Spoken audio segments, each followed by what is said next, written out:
Hi అండి, అందరికి happy Sunday. ఈరోజు మా అమ్మాయికి అయితే చికెన్ అయితే తిందండి. మా అమ్మాయి కోసం అయితే పెరుగు తాలింపు అయితే వేస్తున్నాను.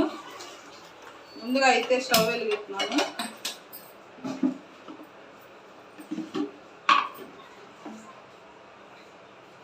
రెండు స్పూన్ల ఆయిల్ అయితే వేస్తున్నానండి.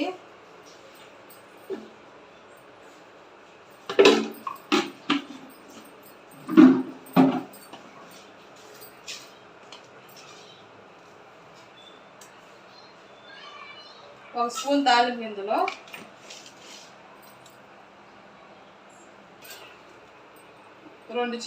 ఒక చిటికెడు జీలకర్ర కూడా వేస్తున్నానండి. పెరుగులో జీలకర్ర అయితే టేస్ట్ అయితే బాగుంటుందండి. సన్నగా కట్ చేసుకున్న పెద్దపాయలు,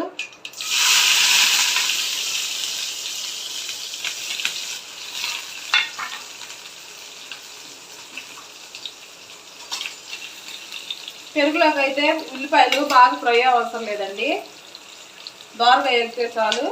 2 రెబ్బలు కరివేపాకు కూడా వేసాను.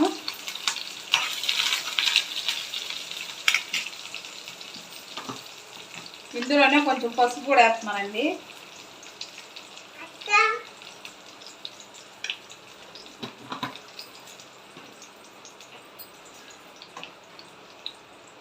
సాల్ట్,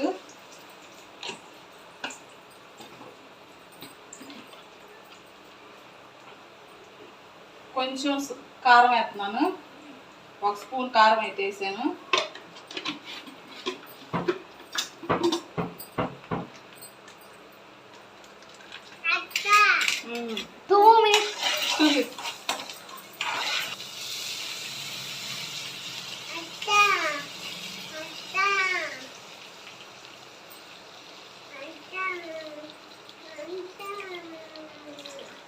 పచ్చివాసనగా పోయిన తర్వాత ఇంకా పెరుగు అయితే వేసేసానండి. కారం పచ్చివాసన పోయిన తర్వాత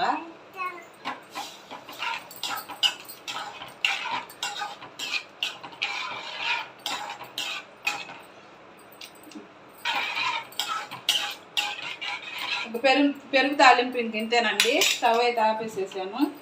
ఈ వీడియో కనుక మీకు నచ్చితే ప్లీజ్ లైక్ అండ్ సబ్స్క్రైబ్.